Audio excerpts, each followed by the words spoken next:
শীত অনেক এলাকাতে বেশ জোরে সোরে শুরু হয়েছে, অনেক এলাকায় মাত্র শুরু হলো, খুব জোরে সোরে এখনো শুরু হয় নাই। শীতের এই মৌসুমটির নাম কোরআনে কারিমে আল্লাহ রাব্বুল আলামিন সূরা কুরাইশের মধ্যে উল্লেখ করেছেন, ইলাফিহিম রিহলাতাশ শিতাই ওয়াস সাইফ। একেবারে শীতা, এই আরবি শীত থেকে, কোরআনের এই শব্দ শীত থেকেই, শীতা থেকেই বাংলায় শীত শব্দটি এসেছে।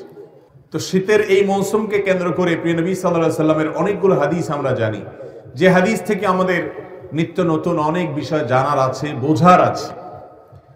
আজ আমরা শীতের মৌসুমকে কেন্দ্র করে নবী করিম সাল্লাল্লাহু আলাইহি সাল্লামের হাদিসের আলোকে, সাহাবায়ে কেরামের বিভিন্ন আসারের আলোকে 6টি আমলের কথা বলবো ইনশাআল্লাহ। যে প্রথম আমল হলো এর উৎপত্তি নিয়ে চিন্তা করা। নাম্বার 2, শীতের মৌসুমটাকে বিভিন্ন বর্ণনায় রবিউল মুমিন বলা হয়েছে, অর্থাৎ এটা ঈমানদারের জন্য বসন্তকাল।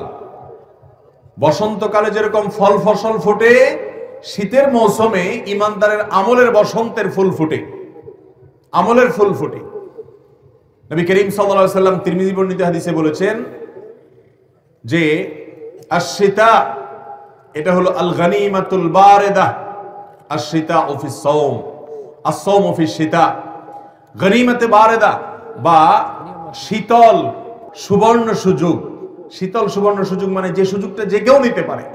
এত সুন্দর এবং এত ভালো একটা সুবর্ণ সুযোগ হলো আপনার আশ-শীতা ও আস-সাওম ফিস শীতা, অর্থাৎ আপনার শীতের মৌসুমে রোজা রাখা।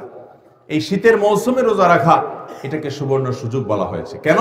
কারণ এই মৌসুমে দিন থাকে ছোট এবং রাত থাকে বড়। মোহতারাম হাজরিন, এই জন্য শীতের মৌসুম উপলক্ষে অন্যতম একটা আমল হলো দিনের বেলায় নফল রোজা রাখা।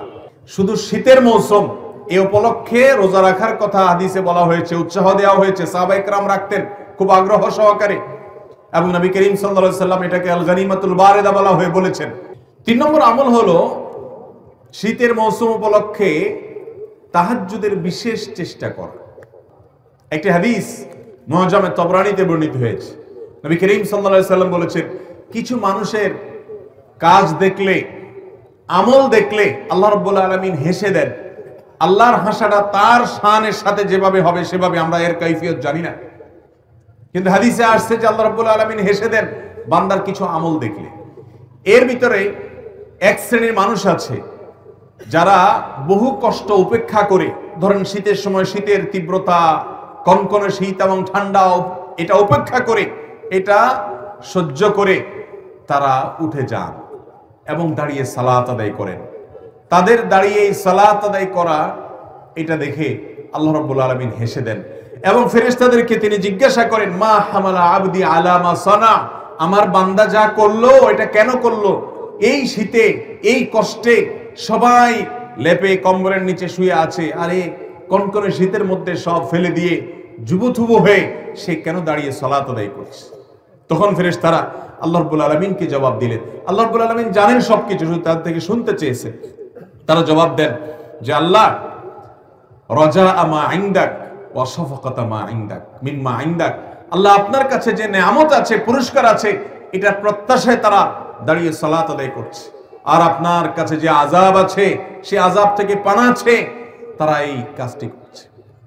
তখন আল্লাহ রাব্বুল আলামিন বলেন ফেরেশতাদেরকে, তোমরা সাক্ষী থাকো, যদি আমার রহমতের আশায়, জান্নাতের আশায় বান্দা এই ভোর রাতে কনকনে শীতের মধ্যে দাঁড়িয়ে সালাতে সে উপস্থিত হয়ে যায়, আর আমার কাছে যে জাহান্নামের আযাব এর আয়োজন রয়েছে সেখান থেকে পানা চাওয়ার জন্য যদি সে উঠে থাকে, তাহলে আমি তাকে আমার কাছে থাকা জান্নাত এবং আমার কাছে থাকা জাহান্নাম থেকে মুক্তি, এই উভয়টার গ্যারান্টি এবং ওয়াদা করে দিলাম।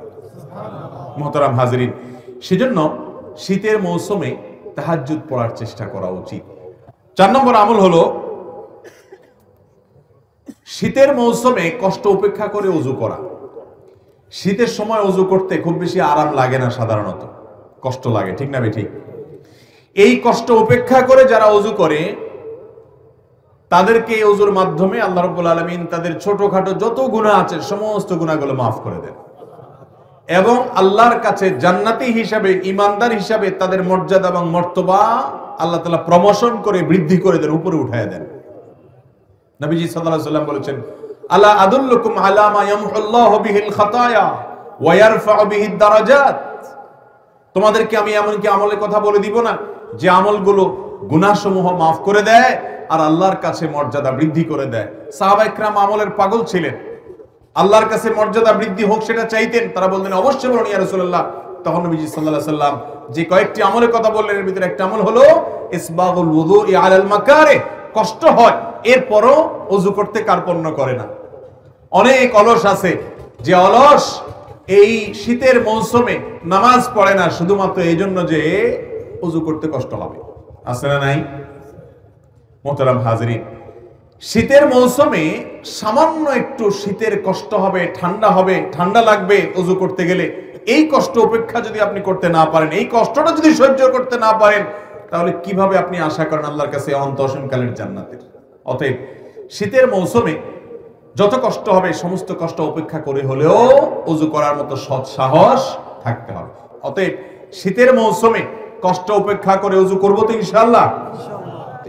নাম্বার 5, শীত বস্ত্র বিতরণ করা।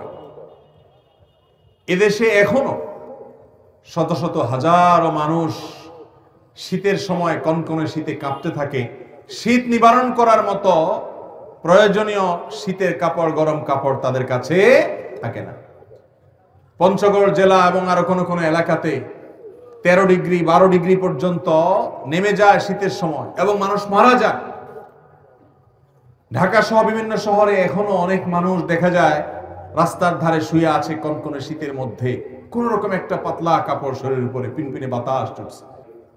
আমাদের বিবেক যেন জাগ্রত হয়, আমরা যেন মানুষের জন্য কাজ করার চেষ্টা করি। চেষ্টা করবো না ইনশাআল্লাহ?